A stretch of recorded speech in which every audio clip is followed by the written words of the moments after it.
Hello everyone, রোশনাই ধারাবাহিকের আজকের পর্বে দেখতে পারবেন আয়ুষের মা বলে, আরণ্যক তুমি বাড়ির তৈরি ঘি, মাখন, মিষ্টি সব নিয়ে যেও। তোমার তো কদিন বাদেই তোমার বউয়ের বাচ্চা হবে, তাই ওকেও খাইও, বাড়ির সকলকে দিও।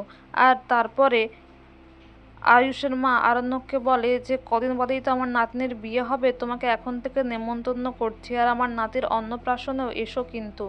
রোশনাই বলে, মা ওর বয়সই বা কত, সবে ক্লাস 10-এ পড়ছে, আর তাছাড়া আপনিই তো বলছিলেন এই বাড়ির মেয়ে বউরা পড়াশুনো জানে না বলে পুলিশ বোকা বানিয়ে দিচ্ছিল, শুধুমাত্র আপনার ছেলের বন্ধু পড়াশুনো জানা একজন ছিল বলেই বাঁচিয়ে নিয়েছে, তাহলে মেয়েদের তো পড়তে দেওয়া উচিত। আমি অনুরোধ করছি দয়া করে বিয়েটা এখন দেবেন না। আয়ুষের মা বলে, মেয়েদেরা তো লেখাপড়া করতে নেই, আর যদি করতেও হয় সেটা শ্বশুর বাড়িতে গিয়ে করবে, এখানে নয়।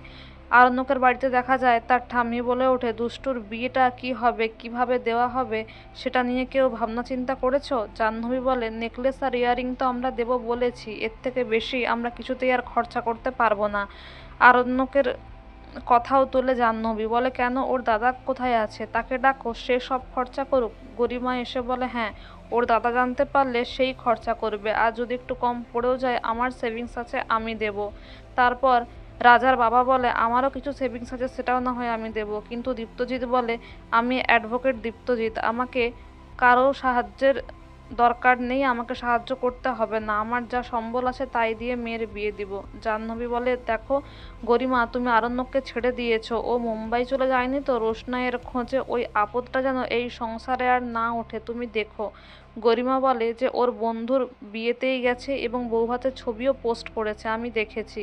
এদিকে আরণ্যক ব্যাগ প্যাকিং করতে থাকলে রোশনাই মিষ্টি, মাখন সব নিয়ে আসে আর বলে, গরিমা দিদিকে খাওয়াবেন, বাড়ির সকলকেই দেবেন, আর আপনার কাছে একটাই অনুরোধ যে আপনি কোনোদিন আর এই বাড়িতে আসবেন না।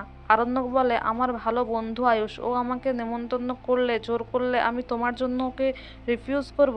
রোশনাই বলে, পুরনো জীবনের কিছুই আমি আর আনতে চাই না, আপনার কাছে এটাই অনুরোধ, আপনি দয়া করে এখানে আসবেন না, ঈশ্বরের কাছে প্রার্থনা করবো যেন আপনার সঙ্গে দেখা আর না হয়। আরণ্যক বলে, দেখো তোমার ঈশ্বর কি চায়, কিন্তু আমি একটা জিনিস বুঝতে পারছি না, দুদিনের আলাপে তুমি কি করে আয়ুষকে বিয়ে করলে, যদিও আয়ুষ ভালো ছেলে তাও। রোশনাই বলে, বিয়ে ব্যাপারটাকে আমি আর সিরিয়াসলি ভাবে নেই না, আগেও তো বিয়ে হয়েছিল, বিয়ের পিঁড়ি থেকেও উঠতে হয়েছিল, সবই তো আপনার জানা, তাই এই বিষয় নিয়ে আমি আর কোনো কথা শুনতে চাই না, আপনার মুখ থেকে অন্তত বিয়ে, ভালোবাসা সম্পর্কের কথা শুনতে চাই না। এদিকে আয়ুষ চলে আসে আর রোশনাইকে বলে, তুমি এখানে কি করছো মেঘনা, বাড়িতে কি আর কেউ ছিল না মিষ্টি দেওয়ার জন্য? তারপর রোশনাই বলে যে আমি পাশ দিয়ে যাচ্ছিলাম তাই আমি দিতে এসেছি। তারপর সে আরণ্যককে বলে, আমি আসছি। আর এদিকে আরণ্যক বলে, না না, তেমন কিছু না, ও শুধু পাশ দিয়েই যাচ্ছিল। তখন আয়ুষ বলে, তুই কতটা ওকে চিনিস, মানে কতটা চিনলে একজন পরপুরুষের সামনে একজন বাড়ির বউ এইভাবে আসতে পারে, কথা বলতে পারে? তো বন্ধুরা, এই ছিল আজকের রোশনাই ধারাবাহিকের আপডেট। আগামী পর্বের আরও আপডেট জানতে আমাদের সঙ্গে যুক্ত থাকুন। Thank you so much.